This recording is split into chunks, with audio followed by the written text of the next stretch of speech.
Peço aos irmãos que abram suas Bíblias em Marcos 10, 46. Marcos 10, 46.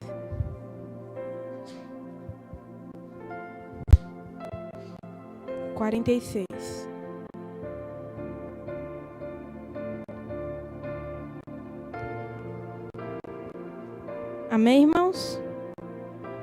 E foram para Jericó. E quando ele saía de Jericó, juntamente com seus discípulos e uma numerosa multidão, Bartimeu, cego mendigo, filho de Timeu, estava sentado à beira do caminho.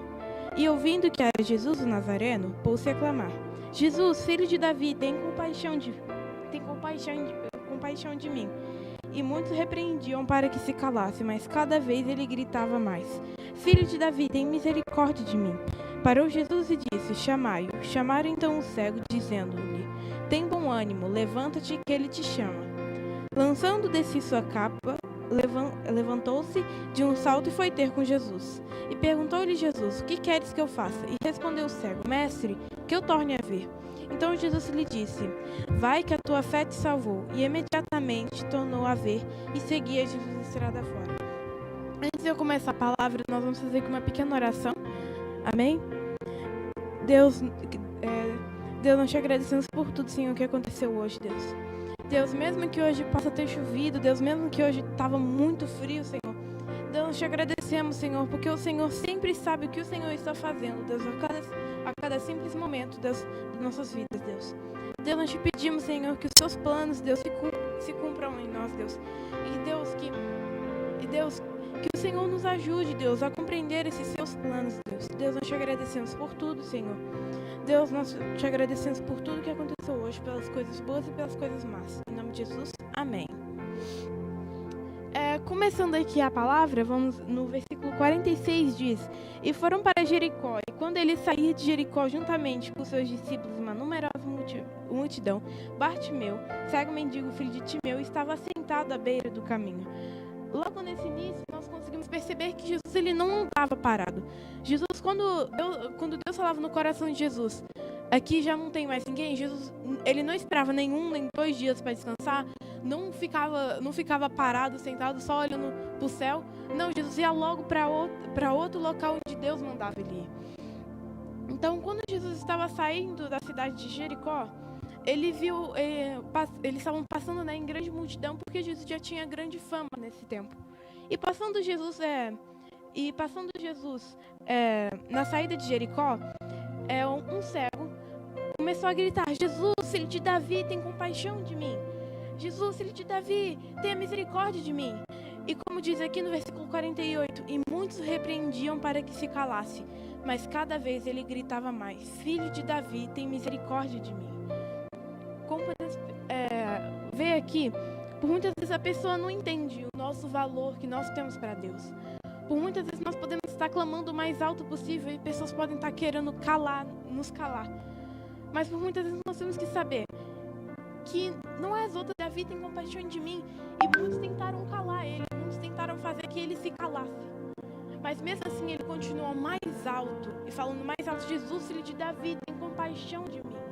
Uma coisa que esse cego fez é que ele continuou gritando ainda mais alto. Quando as pessoas tentavam abalar ele gritava ainda mais alto ainda. Quando as pessoas tentarem nos abalar, algo que eu tenho sempre para a vida, que muitas pessoas, por exemplo, hoje na escola existe muito bullying contra os cristãos.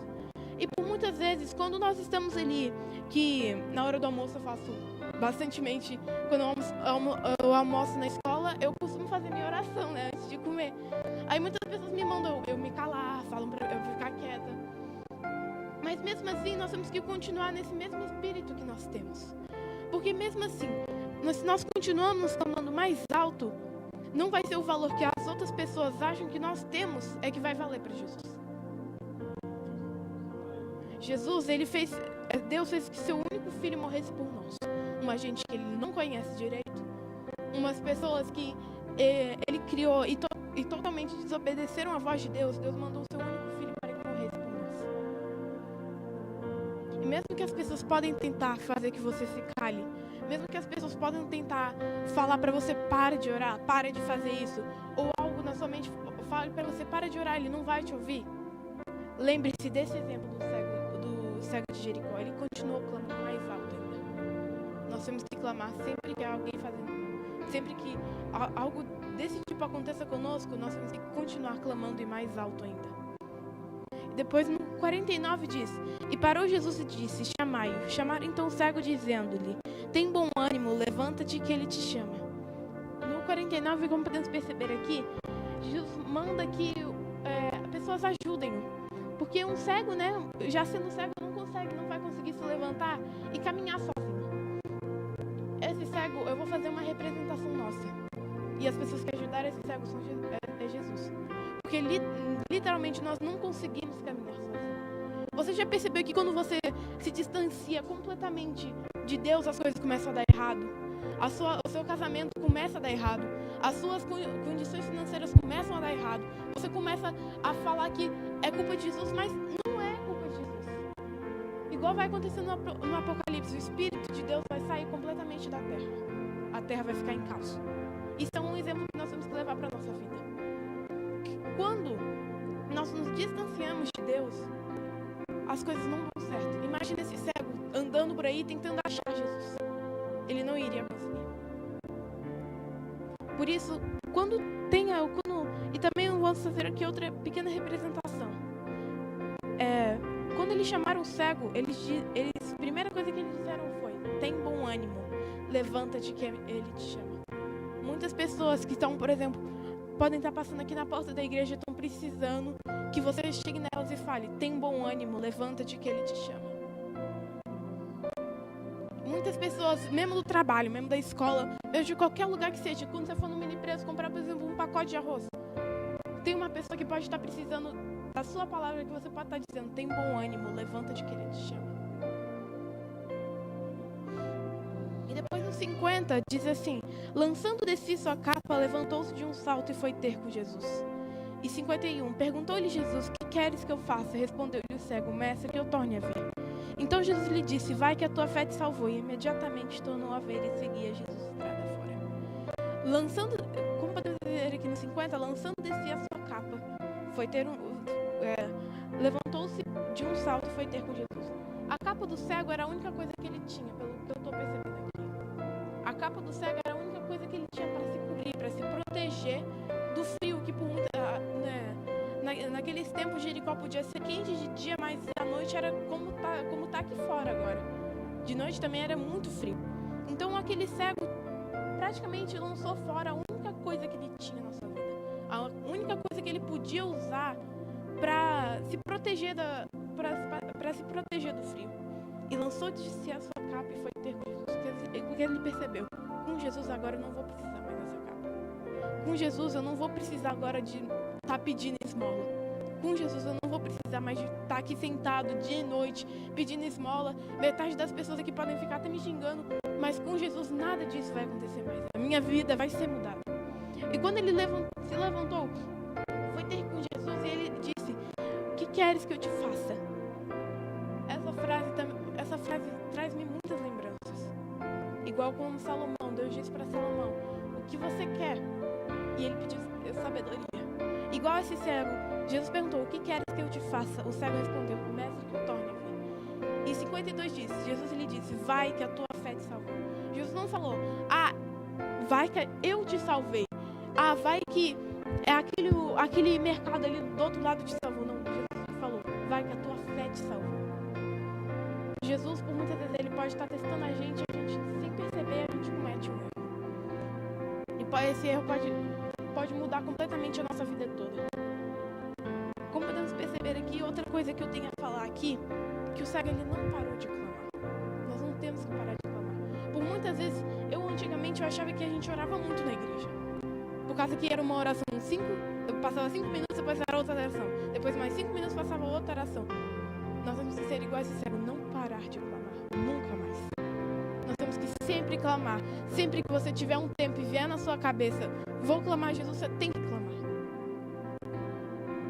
Porque por muitas vezes nós podemos até ficar achando: mas Jesus, ele podia já ter me salvado já faz um tempão, já que ele não sabia, já que ele já sabia que eu tinha fé. Jesus, ele está primeiramente, ele está preparando. Você está em cima de uma plataforma. Vamos representar aqui uma plataforma.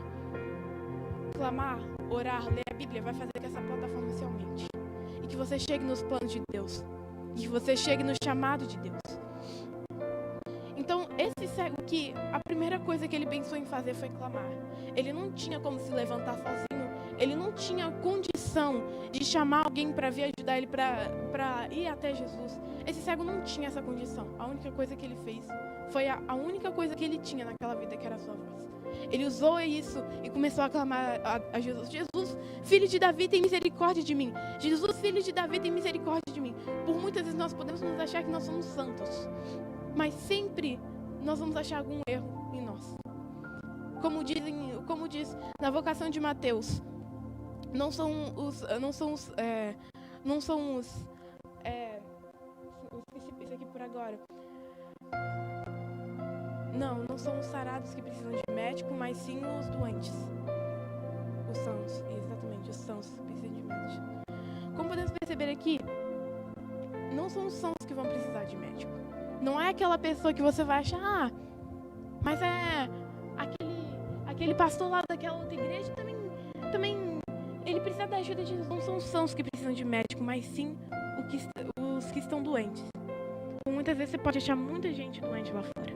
Você pode achar muita gente doente que está precisando da sua ajuda agora. Na escola, por exemplo, tem muita gente. Eu tô tentando fazer o meu máximo lá.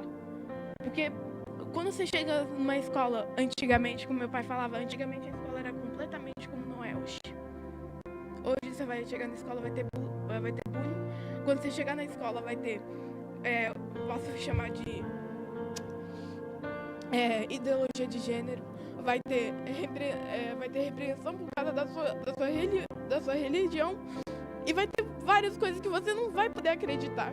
Aquele mundo é completamente diferente daqui de fora. Aqui dentro você pode até achando que você pode estar, que Deus vai estar aqui, você vai estar completamente protegido. Mas lá fora é completamente outra coisa. Lá fora é completamente um mundo que precisa de nós. Lá fora é um mundo que precisa de clamar a Deus. Lá fora é um mundo que está precisando da gente nesse seguinte momento. Nós temos então de fazer igual essas pessoas, como chamaram o cego de Jericó, dizendo: tem bom ânimo, levanta-te que ele te chama. Essa noite eu tenho a dizer uma coisa para os irmãos: levanta-te que ele te chama. Não vai ser o pastor que vai te levantar. Não vai ser o missionário lá do outro lado que vai te levantar. Não vai ser, por exemplo, não vai ser os seus pais que vão te levantar. Tem que ser você levantando primeiramente. Essa palavra é só algo que vai servir para você perceber que você tem que se levantar nesse seguinte momento. Não vai ser o pastor e vai chegar e você vai falar: você é são. Não vai ser isso. Você tem que se levantar e tomar a decisão. Por muitas vezes você pode achar muitas crianças lá fora que não conseguem tomar esse tipo de decisão. Eu estava conversando com a minha amiga hoje lá na escola, minha amiga, uma colega. E eu estava explicando, para ela que eu pregava na igreja e eu estava falando um pouquinho da minha vida para ela. Aí ela foi e falou que ela não acreditava em nada. Ela não realmente, que aconteceu várias coisas na vida dela e ela simplesmente parou de acreditar. Ela fez completamente o contrário desse cego. Aconteceu muito, ele era Bartimeu. Aconteceu várias coisas na vida desse cego, mas ele não parou de acreditar. Mesmo que você possa estar no buraco mais fundo do mundo, você tem que continuar acreditando em Jesus. Mesmo que você esteja naquele poço que você acha que você não consegue sair, com Jesus você consegue sempre arranjar uma saída. Sempre que você acha que só por causa de Jesus é que você está ali, você está completamente errado. É por causa das nossas ações é que nós estamos ali. É por causa que essa situação que nós podemos estar agora é por causa de nós. Não é culpa de Jesus. Deus, ele nos deu completamente liberdade de viver, de ter a nossa própria decisão. Ele podia estar nos usando agora como manequins. Mas Deus, ele nos deu completamente liberdade de tomar as nossas próprias decisões. Por muitas vezes nós podemos achar: tô aqui numa crise financeira, inteira é culpa de Jesus. E Jesus ele só te colocou ali só para você perceber. Igual o testemunho que meu pai deu ontem. Ele estava tendo vários tipos de erro em casamento, na sua casa.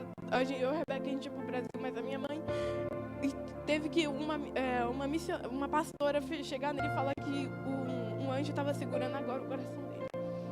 Por muitas vezes vai chegar um ponto que Jesus vai falar para você: eu vou ter que fazer isso com você. Eu vou ter que te provar. Eu vou ter que te colocar, eu vou ter que mudar a sua vida completamente, que você não pode continuar nesse buraco onde você está. Eu tenho um plano tão grande para você porque você está continuando no mesmo local onde você sempre está.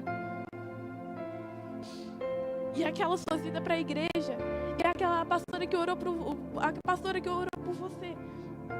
Não é só para mim que eu estou falando isso, que eu também tenho vários tipos de erro. Mas se lembre sempre disso, que eu estou falando agora. Levante-se, tenha bom ânimo. Tenha bom ânimo que Ele te chama. Esse momento, Jesus, Ele está te chamando. Não sou eu, não é o pastor, não é a pastora, não é a outra missionária, não é a palavra que eu estava procurando hoje. É Deus que está falando com você hoje, falando: levanta-te que Ele te chama. Não é levanta-te que a Radassa te chama, não é levante-se que o pastor Getúlio te chama, não é levante-se que a pastora Maria está te chamando. É levante-se porque Ele está te chamando. Não sou eu. Realmente eu não tinha preparado isso aqui para minha palavra. Deus, Ele nos dá a oportunidade. E por muitas vezes nós não podemos saber. Amanhã Jesus já pode ter voltado. Deus pode nos levar nesse seguinte momento. Deus pode fazer que, por exemplo, caia um meteoro aqui ou algo do gênero. É um plano de Deus. Nós não sabemos a hora que nós vamos morrer. Quando nós temos que mudar de vida o mais rápido possível. Nós temos que saber disso. Porque Jesus, Ele pode voltar a qualquer momento. Jesus, Ele pode voltar nesse seguinte momento. Jesus pode voltar amanhã. Jesus pode voltar na hora que você está indo para o trabalho. Mas nós sabemos que a decisão que nós temos que tomar tem que ser o mais rápido possível. Você não tem que esperar até o ano seguinte. Que o ano seguinte eu vou estar melhor financeiramente. Eu vou voltar para a igreja. Aí eu aproveito já que eu vou estar muito bem. Aí eu aceito Jesus. Não. Isso é completamente uma decisão contrária que a gente está seguindo. Jesus, Ele pode te levar hoje. Jesus pode te levar amanhã. Nós não sabemos. Até algumas vezes para mim isso pode ser inacreditável, mas Jesus pode me levar nesse seguinte momento.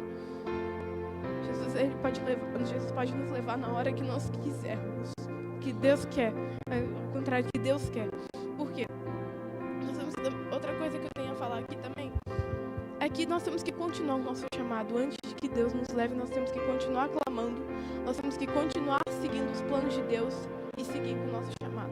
Porque por muitas vezes Deus, Ele pode ter um chamado tão grande pra gente. Aí depois Ele vai chegar lá no céu e perguntar pra gente: Pastor Getúlio, onde estão as 3.500 almas que eu deixei para o Senhor salvar? Pastora Maria, onde estão as 1.500 almas que era para você ter salvado na sua vida na terra? Imagina você chegar assim na frente de Deus e você não poder responder isso para Ele, você não poder falar nada para Ele, mesmo você tendo muito tempo. Nós estamos gastando o nosso tempo, muitas vezes nós estamos gastando o nosso tempo aqui. Nós não estamos